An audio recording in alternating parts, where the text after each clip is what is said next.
Welcome to the Polandball Podcast. My name's Vorsprung Official. You can call me Vorsy. And look, my mic doesn't have anti-aliasing anymore. It's fantastic. I'm also joined today by my favourite Canadian in the entire world. It's Aaron C14, who is one of the most prolific artists in Polandball history. Say good day, Aaron. Good day. Howdy. I mean, what is the normal Canadian greeting? Is it just like "Hey, bud"? Like, I'm not even sure. Honestly, no. Hey, buddy, or you just give them that like knowing nod. You look them in the eyes and you give them that nod. Oh, that nice masculine nod. We love it.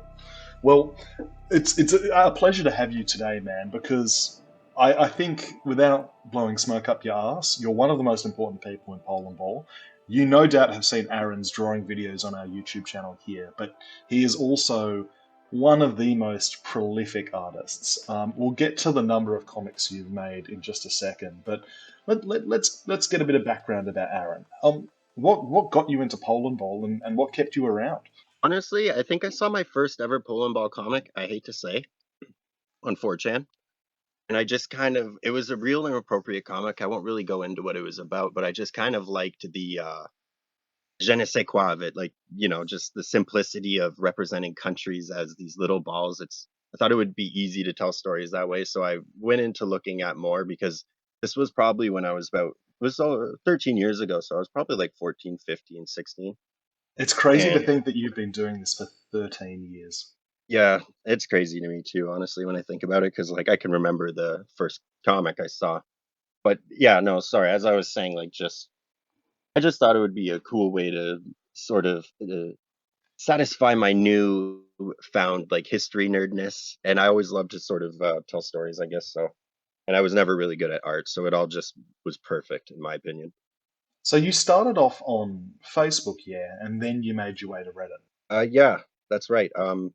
I was doing the comics for that Facebook Polandball page, long since shut down. And I noticed on the Reddit, people were stealing my comics and saying they were Redditor made and taking credit. So I figured I would bring my stuff onto there, and I found out it was a lot more superior on the subreddit over Facebook. That's interesting because there was always such a rivalry between Reddit and Facebook, and I guess 4chan, but I know we had such a superior attitude on Reddit thinking that Facebook Polandball was terrible, but then if we didn't have Facebook Polandball, we wouldn't have you. So that's interesting to think about. Yeah, and I remember we had like a few little beefs with that Facebook Polandball until I guess Zuck went after them. It was no longer family friendly for such a family website. Not enough sweet baby rays, that they didn't keep up with the times. I mean, speaking of keeping up with the times, I mean, okay, so 13 years. What changes have you seen in the community over 13 years? Like, give me the broad brushstrokes. Honestly, if anything, I would say that the stereotypes got a lot more intricate and they improved a lot to the point where Poland was just a dumb plumber and he couldn't get into space, or America was just fat and he would chase oil. Britain was just, some sad sap who basically lived on his past glories. These were all like those original classic comics, and they always just played into these roles. Or, for instance, one of my favorites was how Russia was always just sort of this like bumbling villain, but his villainy went so far as to like steal the spot on the trampoline or like pop Poland's balloon. Nothing crazy. How America's sort of grown as a character ever since. Well, a lot has happened, right? I Really think since so. Over the years, it's been interesting because I think both the US and Russia have become more malevolent characters in Poland Ball over the last decade. especially Russia. I do notice sometimes nowadays we get America more in that hero role, but yeah, Russia has definitely changed a lot. Good reason. And I mean, one funny thing is even after the whole annexation of Crimea, Russia still kind of kept that same characterization as the bumbling villain, but for obvious reasons, things have kind of changed. Yeah, it's an interesting one because I don't know. I think we also saw, and I'll have to do a full podcast on this someday, but America during Trump also changed. I remember there was a great comic where it was America sort of abdicating the role as leader of the free world to a very shocked Germany. And I think the way America changed during the Trump era, which we might see a revival of in a few years, which is a shocking thought. Yeah, it's been interesting to see how these two very important stock characters have changed. And I guess you've been at the coalface for it. Have you done that? Like, have you changed the way you draw America and Russia? Yeah, funnily enough, actually, I think one of my top rated comics of all time, um, kind of rude, but whatever, who cares? Was it was right after Biden had got elected in the 2020 election, and Canada goes to America and he says, "Wow, I guess you're not so bad after all." And America says, "No, turns out I'm only 47.7% piece of crap," or whatever the Republicans lost by. Far out.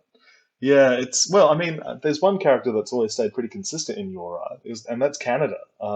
I think it's interesting. There's a lot of Canadians in Polandball. You being probably the most prominent. How do you see Canada in Polandball? Interesting. I find Canada is Oh, as a Canadian, I know a lot about Canada, but like I like to play into them being very smug. Because I do find online Canadians tend to be very smug. I mean, our politics haven't changed very much to warrant a great change in the characterization of the country. Like we've always been, as long as Poland ball's been alive, like even when we had the conservatives in charge, we were pretty liberal. Sometimes people like to portray Canada as like a crazy psychopath, which I think is fair. Residential schools and stuff. We saw that all unearthed in 2020 in great amounts. But I think my favorite one is just a smug little brother with like an inferiority complex. Because honestly, when you talk to an American online, that's how it is. Like we define ourselves by not being Americans.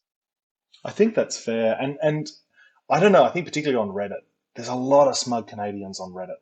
Yeah, I'm one of them. That's fair. I don't know. I think it is interesting because I think Canada gets a lot of play as a stock character simply because America gets a lot of play. Um, Easy flag to draw too. I mean, this will always be my bugbear. Is I just feel as if people don't put Australia in comics enough simply because the flag's a pain in the ass. Yeah, you're not wrong. I mean, I've drawn a lot of comics, and I really don't like drawing Australia at all, especially that 10-pointed star. I'd honestly rather draw New Zealand. Oof, hurting me, cutting to the bone. I mean, to be fair, New Zealand is marginally easier to draw, but I mean, speaking of comics, so what do you have a number? Like, do you know how many comics you've drawn? The last time I counted was it was about a month ago, I want to say, maybe 2 months, 3 months ago. I was at 475, which excludes a lot of the ones I've made for the channel currently, and a lot of the ones I made way back in the past that I never shared. So I would confidently say it would be about 500. Yeah, that's mental. I think you might have a problem. Yeah, you're telling me. But like, it's interesting because I remember looking at some of your earliest comics and seeing what you do now. How do you describe your style as having changed over 500 comics? Do you reckon it's still the same, or like what have you learnt over making 500 Pollen Ball comics? I found, yeah, when I first started, the trend at the time was high effort, right? Like this was when the subreddit had a very small but very dedicated community. Like I think we were probably at, I want to say, 15,000 to 20,000 subs back in what we called the golden age. I used air bunnies for that, which was 2013 to 2015. So you had like me, Dick Rhino, Coli, all ours, all these people trying to one up each other with like really high art, really beautiful pieces, honestly. And as time went on, I found myself drifting away from that because, first of all, it was a lot of effort. And I found sometimes I'd focus so much on art that the comic itself didn't really have any comedic or like storytelling value. It was just a bunch of pretty scenes, but they're pretty scenes drawn out in MS Paint, right? So they're not that great. So I found like I started actually hitting my stride when I went back to that more simplistic style. I kept with the shading and I would use backgrounds if it was necessary for the story. But for the most part, I really like those white backgrounds. It let I, me focus on the actual humor of it. I think there's something to be said about that. That's the balance between fine art and writing. Is that at the end of the day, Pollen Ball's always been about shitty art, and so writing needs to come first. I think I don't know about you, but I think recently there've been some artists who have been really talented, but they've forgotten how to write good scripts in the pursuit of really fine art. Yeah, and like there's value in their work, but after a while you just kind of get sick of reading it, right? Like you get it, it's beautiful, but like you come to Poland Ball, like, if I wanted to see pictures of like, the Grand Canyon or the Northern Lights with a Canadian or an American standing next to it, I would go on Google Images, right? Like ultimately I'm going to read a Polandball comic because I want some scathing geopolitical misinformation, right? That's going to make me laugh. I think back in the day, high art had a bit more of a shock value. Like it was so unique to have something that was really, really well drawn that it circuit broke things a bit. Whereas, I don't know, I think over the last, call it 8 years, where you've had some genuinely talented artists, and I don't want to detract from their art, but like it's lost its novelty. Yeah. No, and I definitely think you're right when you said like when you first would see those high art comics back in the olden days, it was a shock to the system because what were the originals, right? They were awful looking. Like Mm. no shading. Half these characters you couldn't even call a ball. They were just like grotesque shapes. So then when like high art finally kicked in, you're like, whoa, is this even, is it even the same medium? That's just it. And I think there's also a weird sort of suspension of disbelief you have to do where it's like, okay, you can have this really, really beautiful art, but then it's like countries shaped as balls.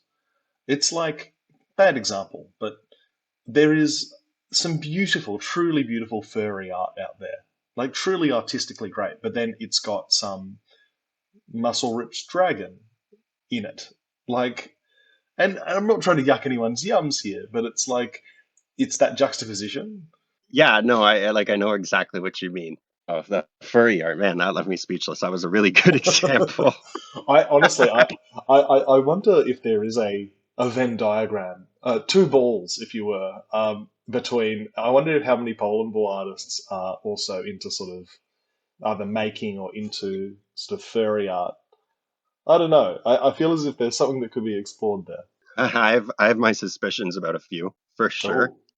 Oh, well, let's not name names.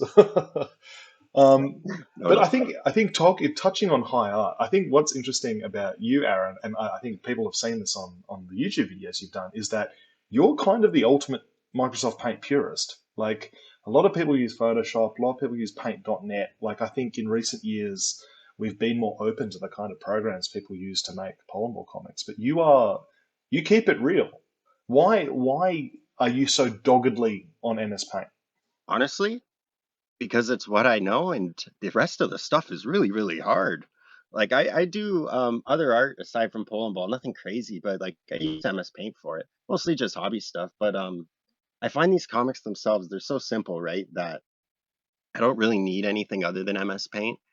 And I could have learned GIMP and Photoshop and all that stuff. And I am trying to learn GIMP, but I'm an adult now. Like back when I was in university drawing these comics, I should have caught on then, but I was, still learning paint.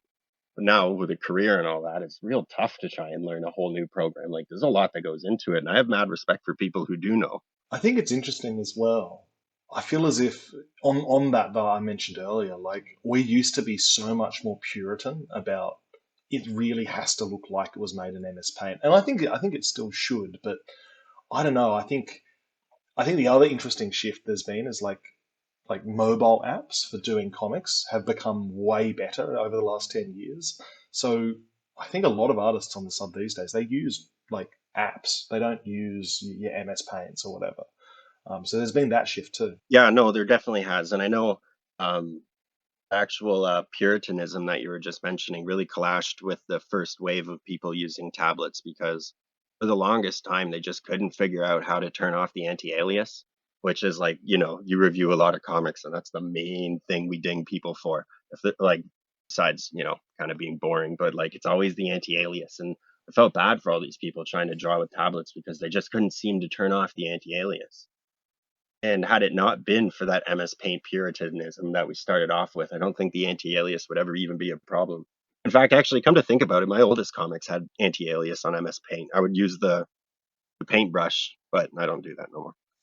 He's reformed, but I think that's another thing. I think we're both mods on r/Powerball, and I think the thing I've been sort of trying to grapple with lately is like I think what's kept the art form alive for as long as it has is a degree of like pretty aggressive moderation. But then at the same time, it's like, well, where do you draw the line in the sand? Like I got an approval request the other day, and it was, it was well written, it was funny, it was an original angle, which I think these days is often quite hard to come by. But like, there were just a few advanced effects used in it, and it's like, do I really want to reject this? Like, am I how much of a pedant am I being? Do you feel the same way? Oh, absolutely. I feel the same way. Honestly, I would like, I know I've probably done, well, both of us really, we've probably done hundreds, if not 1,000 approval requests in our lives. And I still feel guilty turning them down, especially like, there's ones where you can tell they didn't try and they broke all the rules and like it only took them 3 minutes to make. And I have no ill will brushing those aside, but like you will see one like that you just mentioned where it does look really good and you could tell someone worked really hard on it and it would do well. But, it just doesn't follow the rule set that was laid out, by a bunch of 4chaners basically Yeah. Although at the same 13 time, years ago. 4chan had no rules. I think so many of the rules were tabulated by us. So maybe we're the ones who've, you know, uh, defiled the art form. I don't know. Uh, it's hard to say really, I guess what counts as defiling it. Well, still, I mean, we've kept it's very static on the subreddit, like the quality we allow, but there's tons of other people out there who at least use fancy effects and circle tools and everything. But I can't help but seeing those and feeling like gross, almost like it's like naturally wrong. Yeah, no, I'm 100% with you, and I don't. Maybe it's because that's what we're used to, but yeah, particularly some of the stuff you see on YouTube where it's like it's all circle tool and you have gradients and vectors, and it's just sort of it rubs me up the wrong way. Mustaches. Oh fuck. Yeah, mustaches. Yeah. Now that's cursed. Oh, I think the more important thing is, and I think, oh yeah, German Empire with the Bismarck stash. oh fuck, no thanks, no thank you. I think we just touched on it there though. Is that I think where when it gets tricky is when the writing's good but the art's borderline, because I think the writing should always come first. But to put it to you, I mean, 500 comics, right, and 500 good comics as well. How do you keep coming up with scripts? Like, what's your writing process like? Well, I will say they're not all good, but I very much appreciate the compliment. As for writing the script, I found I really wouldn't.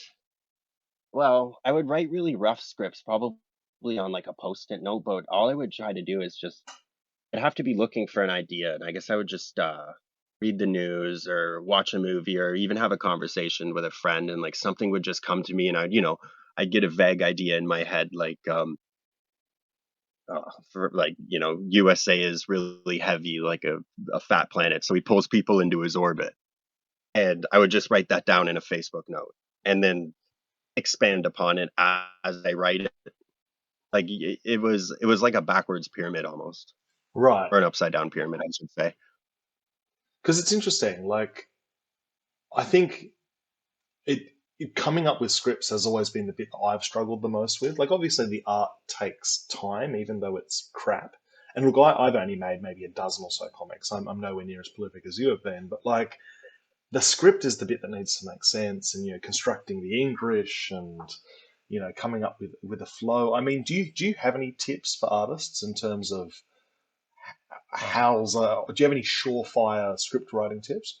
Um, well, the best English I would find simply don't have English as your first language. I find Canadians and Americans and Australians, well, basically all the English speakers, they always have the worst English, where like the best English I've ever seen has always been from Europeans.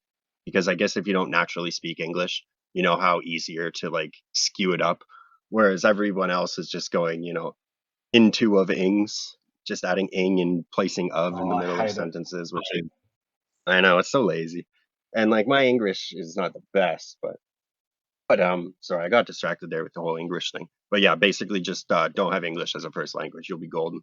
But I think English is Um important. I mean, it's always like Polandball has always been about playing with language.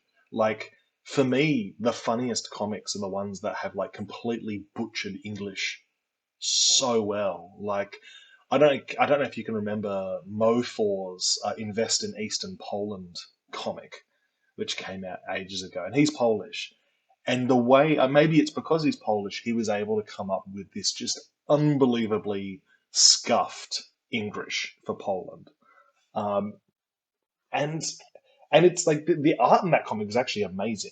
The art's good, the writing's good, but it's the English that makes it. Actually, it's funny that you say that because to get out of that whole into of Ings type of English, I was actually following MO4, I guess Mogby, his style of English. One of my favorite comics ever is actually the one he did for the time travel contest in 2014. It was like a real simple comic, no shading, white backgrounds, and it's just about you know how the whole theme was time travel. So basically, it's just Poland wants euros from Germany, and Germany's like, no, I've already given you euros. So Poland, gets really hammered to pass time and time travel.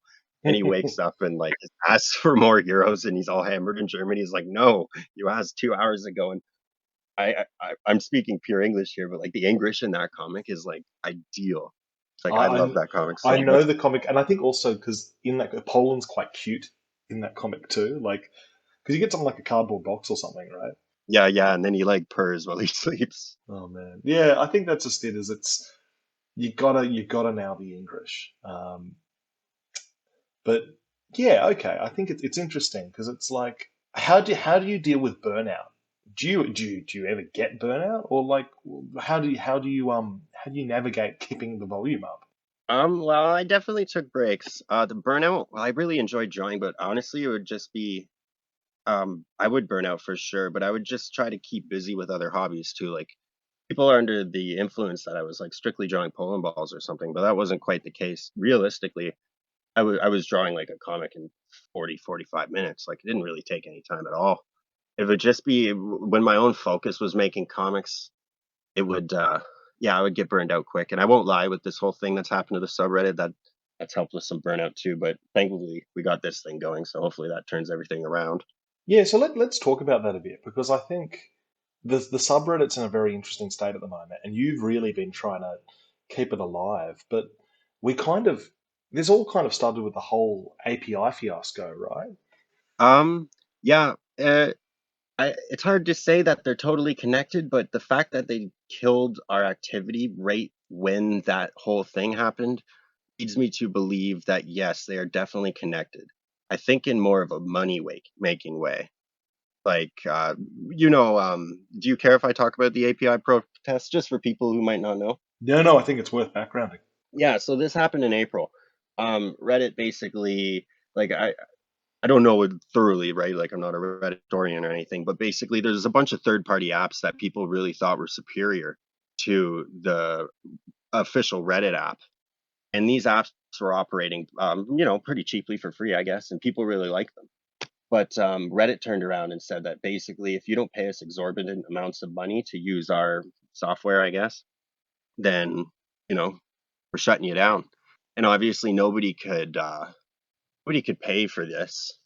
Like none of the software developers for these third party apps, they couldn't pay this amount of money that Reddit wanted from them. So all of them shut down, and basically a whole bunch of subreddits revolted and shut down their activity in protest of this whole thing. And it was right when this happened that our subreddit activity got absolutely murdered. Because part of this is also like, isn't the theory as well that a lot of subreddits have been like sort of taken off the homepage, they've been forced to go dark because they're trying to not promote stuff that's not brand safe? 100%. No, you're spot on. Like, these Poland ball comics, they can get pretty dicey here and there. And people will get mad and mass report them. So I guess that they were no longer advertiser friendly because you'll notice there is a lot of other types of subs that you no longer see on your front page. Meanwhile, you're getting bombarded with like skip the dishes, Uber. Like I never subscribed to these subs. Why do I care? You're seeing all these random subs you've never subscribed to. Like I get bombarded with local university subreddits, universities that I've never even paid mind to all of a sudden, but stuff I'm actually subscribed to, I don't see. And we've had plenty of people ask us this, like, oh, what happened to Poland Ball? Why is Poland Ball dead? I don't see it anymore. It's like, well, Reddit doesn't want you to see it. Because it's been interesting. You've been really pumping comics out, but also reposting stuff to try and almost single handedly keep the sub alive. It's been pretty cool to see, man. Yeah, thanks. It's been fun. It's like a hopeless endeavor, I guess, kind of like a final last stand, it feels like sometimes. But also, you're But if I can, I will. you're only reposting some of the red hot stuff as well. Yeah, see, I'm trying to walk a fine line here of reposting stuff, but I really don't like when people steal my comics and make money off of them. But I notice people really don't like to use my comics that deal with a lot of heavy gore and themes of, let's say, self damage. And of course, nobody likes that, period in the 40s where Germany tried to do some naughty things. People don't like to share Germany those. had a cheeky episode. Oh no. You had two, but the second one was a little bit more. Oh, far out. No, it's funny because I think that also speaks to another thing. So on the one hand, you've got Reddit trying to kneecap some of these like more red hot subreddits, and then you have different content creators on other platforms who are kind of living off the fat of the land. And I mean that's part of the reason we started the channel, but it's just interesting seeing the tide turn after what's been really like a decade of Polandball and Reddit resisting some of these broader trends. Yeah, and it's honestly a shame that it had to go this way. Like we were going pretty strong. It feels like if anything, we got sort of stabbed in the back, and so many people make so much money off Poland ball, but and none of them are willing to acknowledge where their love for it started. And I will just say for a fact, it was the subreddit. A lot of them will say, "Oh, well, it was YouTube." Well, guess where the YouTubers were inspired from? Subreddit. Yeah, it's a tricky So one. Hey, like it's on one level you can be the old man waving his fist to the cloud kind of thing, but I don't know. I just feel for me it feels like, and maybe I am just being a sort of internet boomer here, but like so many things came and went, and Reddit and Bowl and Ball sort of avoided them, and it's interesting that it's happening now. Like what makes 2023 so different? Maybe maybe I'm reading too much into this, but like yeah, I don't it's just odd. know, honestly, man, I don't think you're reading too much into it at all. I think it's ultimately the downfall of everything we're seeing that we've ever loved. Like, and even when it comes to me watching hockey, advertisements. Oh, Advertisements drive everything, and at fucking advertisements, I Canadian bringing up guarantee. hockey. Oh my god, could you be any more of a Oh, hey, stereotype, man? man. They just, the Leafs jerseys, Habs jerseys, those are like some of the most ancient sports jerseys ever, and now all of a sudden they're plastered with advertisements. Gross. But what I was saying, sorry about the hockey thing. Oh mate, You know, I'm a Formula gotta One talk fan, about man. hockey, eh? Formula One's just a sport that's just cars covered in ads, right? So I don't have a leg to stand on. But anyway, you Oh, go yeah. go on, mate. Yeah, well, basically, I don't know. Poland Ball isn't really super advertiser friendly. Like, even the YouTubers who make money from our comics, they are very careful with the ones that they choose for good reason. I mean, it was founded by tanners. We know they're not the most sociably acceptable and people with the most sociably acceptable mindsets. But yeah, honestly, I think it all just comes down to advertisement. I've messaged the Reddit admins a bajillion times. They refuse to get back to me. So yeah, I think we're just not advertiser friendly, so they kicked us to the curb, which is gross because we have 650,000 people who want to see this stuff on the subreddit. Like, what's the point of subscribing if you're not going to see anything? Yeah, it's just odd, and maybe this is blowing out of proportion, but I think it is changing the way we consume content on the internet. Like even shit like YouTube recently messing with AdBlock Pro, so AdBlock Pro didn't work for a bit there, and um, I don't know. I feel as if we consuming content for free is a privilege, but at the same time, if it's freely offered, like I think what has also made Polandball special is that so far it's been mostly able to avoid monetization, or like it was never meant to be monetized. Yeah, and honestly, the only people who ever did monetize it, I'm just gonna come out and say were vultures. Like they never made anything of their own, really. Like I know there's YouTubers and stuff who made videos of Poland Ball, but like what I mean is like anybody who's made money off the actual comics are vultures who steal them. You never saw somebody making a comic and then going and monetizing off the comic. Comic makers have gone and done their own things utilizing certain aspects of Poland Ball, but they weren't creatively bankrupt for doing it. I think it's an interesting one because it gets into that whole thing about making money off, call it not common ground, but like you definitely see companies making meme merchandise, right? Like I've been to fucking Target and seen meme t-shirts. You know what I mean? But I don't know. It just feels different with Poland Ball. Maybe it's because it's so on PC. Yeah, it is spicy. Well, and plus Poland is upside down. I could buy a Poland ball shirt, and I'd love to buy one at Walmart and just have everybody tell me it's Monaco or Indonesia. Although not like anybody would even know what their Hey, flags look like. I mean, that's the question, right? Like, would your average Canadian or American really know? Honestly, I don't think they would. They would probably think it was a Voltorb. Oh, big shout out to Voltorb. That's my favorite Pokemon, man. Mine was always Poliwag. Although I Oh, think if you went beyond the sphere of Poland itself, it would be a lot more Sphere. profitable. Yeah, I didn't even make that one intentionally. Imagine if But that fucking thing in Las Vegas. Imagine if that was lit up as a Poland ball. oh my gosh, with the R Polandball like logo beneath it, so people would know what to look for.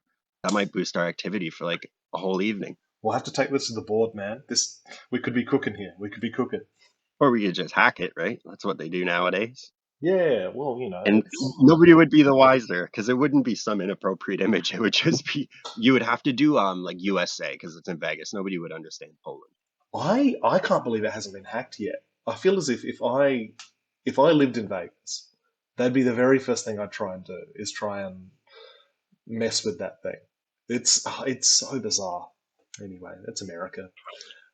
I mean, Yeah. let me put it to you though. Like, obviously, you feel a way about people, nicking Poland Ball comics, but why do you make the art? Is it to be seen? Is it a creative outlet? Like, why have you made so many comics? And further to that, like, where would you like your comics to be seen in an ideal world? Um, I won't lie. Like having lots of people tell you they really liked your work, it does feel good. So won't say that there was no selfish pat on the back aspect to it because it is nice having 10,000 people upvote your comic, right? It's a good feeling. But mostly, like, I never would expect a comic to do well. I just kind of like to tell the stories because I'm a big history nerd. I'm a big geopolitics nerd. I mean, I'm reading about it every single day. And I felt like, yeah, it was a good outlet to combine my love of history, geopolitics, current events, as well as art in a really digestible form that, like, I could come up with a comic about something that happened today and I could have that comic done in 2 hours. It wouldn't be like, some 2 week set piece. It was easy and it was satisfying getting it done so fast, if that makes sense. Yeah, that makes sense. Do you reckon there'll ever be a day when you don't make comics? I imagine, yeah, there will be. I mean, I've taken 2 year breaks and stuff before and never thought I would make one again. And that was when I was young. I could imagine someday I'll have a kid and I'll just peter off and slink into the darkness and never be seen again. I mean, here's a question: if you have a kid, would you show them your comics? Uh, Absolutely, for sure. Because I would install within them a love of history and geopolitics as babies, just because that's what I love. I love watching history movies and stuff, so I'm sure they'd grow up with that. And I would never let them get a bad grade in a history class. So yeah, I'm sure I'd be showing them. I have Oh, them all well, saved somewhere. that's kind of a cute place to end it. I think. Like, he's doing it for the kids. Yep, just don't learn strictly from my comics, people. Do not. Please, I beg of you. You heard it here first. Aaron C14, not the most reliable source of news and current affairs. Could have fooled me. I try. I try. All right. Well, look, thanks for taking the time to chat today, man. I guess this is where we sign off. But is there anything you'd like to plug? Besides our channel, no. Um, I really appreciate being on this episode. I had a lot of fun. Please, guys, go and watch the rest of our videos. They're all really good. Especially the Aaron ones. You need to boost his view counts because we want Dick Rhino to feel jealous. That. If you take one thing away from this chat, that's the most important thing. Make Dick Rhino jealous. Very important. Oh yeah, and that people who don't speak English as a first language have the best English. That's That's like true. the one thing that I that's the one thing I said that I stand by 100%. Fair. It's also Dick Rhino is definitely going to be editing this, so let's hope gives it a good edit. But no, thanks for chatting today, man. And if you haven't already, please consider giving us a like and subscribe. It's the best way you can help us continue to share these comics, continue to keep making videos for you, and yeah, hopefully we'll see you for the next one. Take care.